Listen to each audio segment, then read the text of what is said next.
Optimiser ton vélo, c'est un des points qui peut te faire gagner énormément de temps.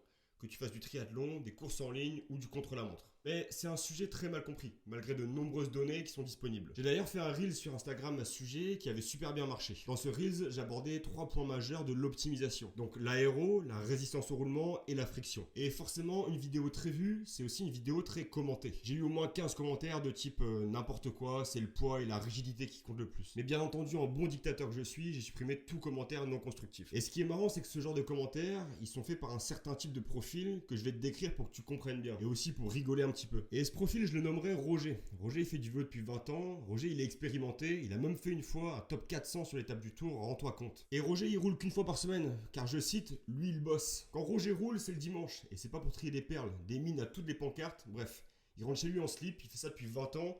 Tu comprends donc qu'il progresse pas d'un millimètre. Et Roger, il regarde le Tour tel un expert. Et il conclura à la fin de celui-ci, de toute façon, ils sont tous dopés. Roger, c'est un génie. Roger, il a vu ma vidéo. Il a pas pu s'empêcher de vouloir étaler sa science, son savoir.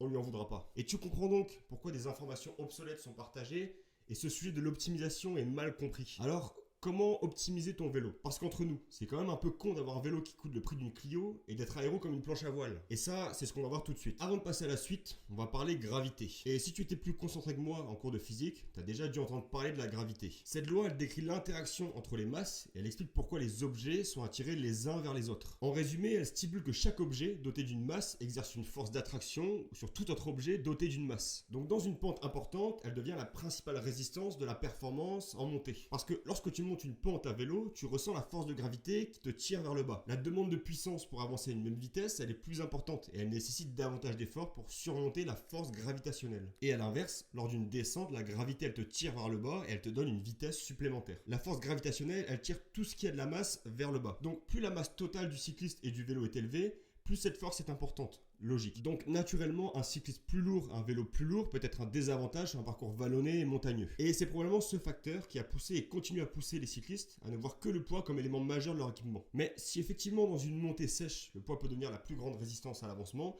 il ne faut pas oublier que sur un parcours, que ce soit une course en ligne, un triathlon ou un contre-la-montre, il n'y a pas que de la montée. Parce qu'il y a aussi des descentes où l'aérodynamisme il devient majeur. Les parties plates, le vent, dont les effets peuvent être minorés grâce à l'aérodynamisme et tous les autres facteurs dont je vais te parler par la suite. Et par exemple, peu importe le parcours que j'emprunte, pour des mêmes watts, je vais toujours plus vite en vélo de contre-la-montre. Le seul endroit où je suis pas gagnant mais où j'égalise à peu près, c'est en montagne, dans des endroits comme Font-Romeu, où le plat ça existe presque pas. Mais même sur des parcours avec plus de 15 mètres de dénivelé par kilomètre, je vais plus vite en vélo de contre-la-montre pour les mêmes watts. Car il faut prendre les parcours dans leur globalité et pas uniquement les montées. Sauf lors de certaines courses en ligne où effectivement les attaques sont portées dans un col et où le poids peut être décisif, mais ça reste des situations minoritaires et très spécifiques. Et c'est pas pour rien qu'aujourd'hui en triathlon, des triathlètes comme Léon Chevalier choisissent de faire en bras, en vélo de contre-la-montre et en roue lenticulaire.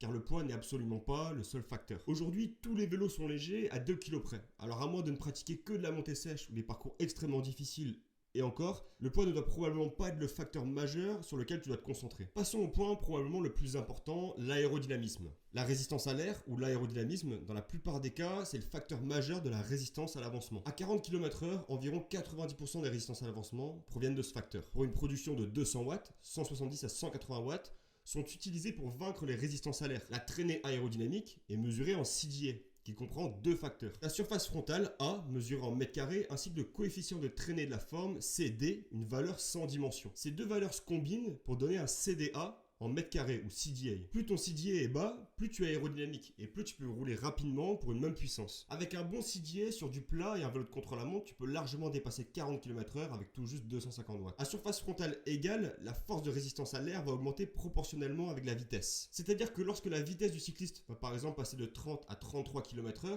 la force de résistance va quant à elle augmenter de 25%. 25% de puissance supplémentaire à fournir pour une vitesse seulement 10% supérieure. Le vent a également un impact important sur l'aérodynamisme.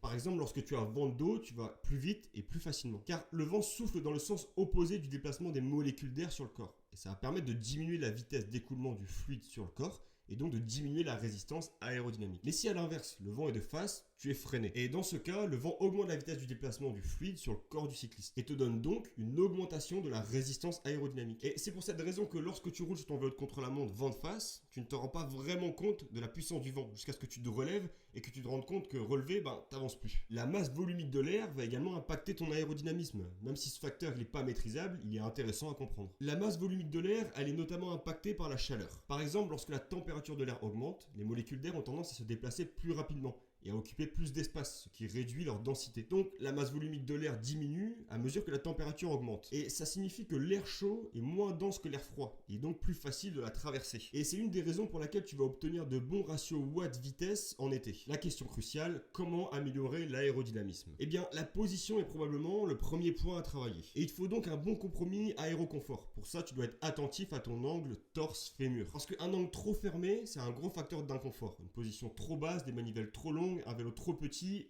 fais attention à ça. Par exemple, sur mon vélo, le poste de pilotage, il est relativement haut. Il est à hauteur de selle. Les manivelles, elles sont courtes, 170 mm. J'ai choisi d'avoir un poste de pilotage haut, mais allongé vers l'avant. De ce fait, j'ai un bon compromis surface frontale et confort. Pour ça, je peux avoir une bonne capacité de production de force. C'est une position de plus en plus utilisée en triathlon. Mais elle n'est pas légale au niveau UCI au vu de la longueur. Mais revenons à notre aérodynamisme. Tu vas avoir un facteur intéressant nommé air frontal projeté. Et l'air frontal projeté, ça représente la portion du corps que tu peux voir en te plaçant exactement en face du corps. Et il existe des tendances générales, comme le fait que moins haut et moins large, c'est mieux. Mais c'est pas toujours le cas. Certaines positions théoriquement plus rapides peuvent avoir un impact sur ta capacité à générer de la puissance sur de longues périodes. Les roues, elles vont aussi jouer un rôle. Un bon combo roue-pneu, une roue lenticulaire, la tenue, une bonne tenue bien ajustée, un bon casque adapté à ta position, d'autres optimisations comme des manchons de mollets par exemple. Ou bien même les chaussures. Perso, j'utilise principalement 2 paires de chaussures. J'ai les Bontes, qui sont assez connues, portées par Yann Frodeno. Et puis, j'ai celle-ci, des Giro, qui sont modifiées, sur lesquelles j'ai coupé la languette pour y mettre des élastiques. Alors, les Bontes sont très confort, elles sont toutes en carbone et en cuir, elles sont vraiment très agréables. Le problème, c'est que même si elles sont très aéro et probablement que j'économiserai quelques watts avec cette paire-là, elles sont très longues à mettre, elles sont très longues à enfiler, car en fait, elles ont vraiment une languette plus le système bois.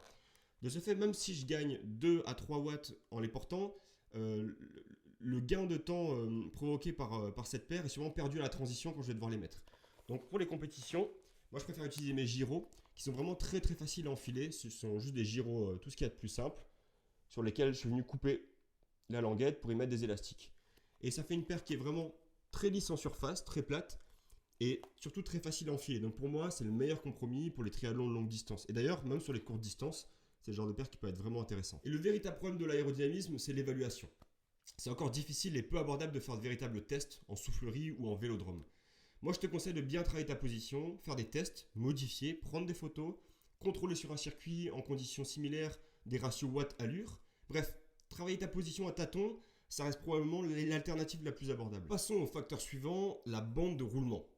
La bande de roulement, c'est un facteur très important et surtout ultra négligé. Et pour que tu te rendes compte, probablement qu'une paire de Mavic Axiom à 200 € avec un bon pneu, une bonne chambre à air, sera plus performante qu'une paire haut de gamme avec un mauvais pneu et mauvais chambre à air. Si tu achètes une paire à 2000 € et que tu mets des Continental Gatorskin ou des 4 saisons, tu jettes clairement de l'argent par les fenêtres. Je vais te faciliter la tâche et te donner des règles à suivre. Commence par choisir un pneu de qualité. Et pour ça que tu peux te rendre sur Bike Rolling Resistance pour comparer les performances des pneus. Mais retiens une chose, probablement que le meilleur rapport performance-solidité, ça sera trouvé avec le GP5000. Parce que tu trouveras difficilement plus performant et quand tu le trouveras, ça sera avec une solidité bien moins importante. Gagner 1 ou 2 watts, c'est ok, mais si tu montes les chances de crever, ça devient quand même moins intéressant. Et là, tu vas peut-être me demander de quelle largeur je dois prendre mes pneus. Il y a quelques années de ça, la mode, elle était aux pneus très fins. Et maintenant, c'est l'inverse. Les constructeurs, ils proposent des roues faites pour du 28, voire même des fois du 32. Et un pneu étroit ou un boyau étroit, c'est trompeur. Il va te donner l'impression de voler sur le sol, car il y a une surface de contact longue et étroite. A l'inverse, plus le pneu est large, plus la surface de contact avec le sol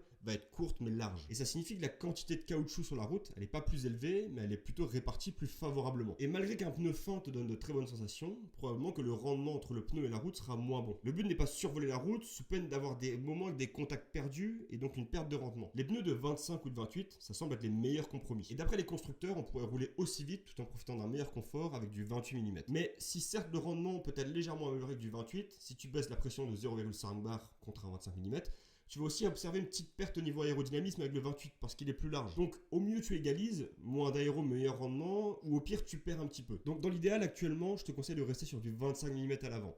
Tu auras un bon compromis confort, roulement, aéro. Puis à l'arrière, le 28 est envisageable, car la résistance aéro elle est moins importante qu'à l'avant. Et la dernière question que tu te poses peut-être, c'est est-ce que je prends du pneu ou du tubeless? Et là, je vais omettre volontairement l'aspect pratique pour me concentrer sur la performance. Si tu passes sur une chambre à air, choisis une chambre à air latex qui sera plus performante. Les Vittoria sont un bon compromis performance-solidité. Mais fais tout de même attention si tu es en patin, l'échauffement des roues au freinage peuvent être un risque pour les chambres à air latex. Donc si tu fais des descentes de col, attention. Le tubeless semble donner un rendement légèrement meilleur, mais attention à la quantité de liquide préventif. Aerocoach a montré que probablement 30 ml est idéal pour la performance. Au-dessus, la perte de performance est accrue. Et vient ensuite la friction. Entre la puissance que tu appliques au pédale et la puissance qui arrive à la roue, il existe des pertes. Des pertes provoquées par des frottements, comme la chaîne sur la cassette, lors du passage dans le dérailleur, etc. Mais la bonne nouvelle, c'est qu'il existe quelques règles pour les réduire au maximum. En premier, tu as le lubrifiant. Ne mets pas n'importe quoi sur ta chaîne. Je te conseille un lubrifiant céramique de qualité, comme l'UFO Drip, qui est un bon compromis. Tu as même la possibilité de traiter ta chaîne dans un bain, ce qui est une solution intéressante mais un peu plus chronophage. Bien entendu, avant l'application de la céramique, en lubrifiant ou en bain, assure-toi d'avoir une transmission parfaitement propre et totalement dégraissée. Deuxième facteur intéressant, la dimension de tes plateaux. Des plateaux trop petits te forcent à être toujours sur des petits pignons. Plus le pignon est petit, moins bon est le rendement. En raison du diamètre réduit, la chaîne tourne sur un rayon de courbure plus court. Et ça signifie que la chaîne elle doit fléchir davantage pour envelopper complètement le plateau ou le pignon. Et cette courbure très prononcée, elle peut engendrer une augmentation des frictions, car la chaîne doit surmonter une résistance supplémentaire en se pliant davantage. Un plateau plus grand va te permettre d'être sur des pignons plus hauts et d'être en plus mieux aligné. Dans le cas du triathlon, si tu roules et que tu passes beaucoup de temps au-dessus de 40, prends-moi un 56, c'est beaucoup plus adapté qu'un 52 ou un 53. Personnellement, j'ai opté pour un 58 qui me permet par ailleurs de descendre plus vite. Le vélo de contre-la-montre prenant beaucoup de vitesse, ça permet de conserver un pédalage constant. Bien entendu, si tu prépares en brin, pars pas sur un 58. Et pour terminer, j'aimerais parler de la tenue. J'aimerais aborder ce sujet qui pourrait d'ailleurs entrer dans la catégorie aérodynamisme. Les tenues de cyclisme, elles sont fabriquées à partir de tissus techniques spéciaux qui sont conçus pour réduire la traînée aérodynamique. Ces tissus sont légers, lisses et résistants à l'air, ce qui permet aux cyclistes de glisser plus facilement à travers l'air. Une coupe ajustée et moulante est importante pour minimiser les plis et les bosses qui pourraient créer de la turbulence et augmenter la traînée. Une coupe près du corps, ça réduit la surface exposée à l'air et améliore donc l'aérodynamisme. Contrairement à la peau qui présente des imperfections, des plis ou des poils, le tissu des tenues de cyclisme est fabriqué de manière à être lisse et sans aspérité. Et cette surface lisse, elle permet à l'air de glisser plus facilement, réduisant ainsi la traînée aérodynamique. Et donc, comment être performant avec un budget limité? Parce que la question c'est la suivante. Comment je fais si j'ai pas 10 000 € à mettre dans un vélo ou dans du matériel? J'aimerais te rassurer, le prix en cyclisme n'est pas totalement corrélé avec la performance. Tu peux très bien avoir un vélo milieu de gamme, un peu ancien, qui bien optimisé sera plus performant que beaucoup de vélos plus chers. Si tu prends un vélo avec un bon cadre, ancien ou non, et que tu optimises tous les facteurs évoqués plus tôt, tu seras plus performant que 95% des athlètes, car très peu optimisent tous ces facteurs. Pour un triathlète, un Giant Trinity en transmission mécanique parfaitement optimisé a vraiment un très bon potentiel de performance. Pour le cyclisme sur route, un Specialized Tarmac, même un peu ancien, bien optimisé, c'est également ultra performant. Avec cette vidéo, tu as donc toutes les clés pour améliorer et optimiser ton vélo. Alors arrête de scroller sur le site de Canyon en regardant les vélos à 10 000 € et de te victimiser devant ta femme en disant que c'était le plus nul de tes potes, c'est à cause de ton vélo. Optimise, c'est mieux et ça coûte moins cher. Et abonne-toi aussi, ça c'est gratuit.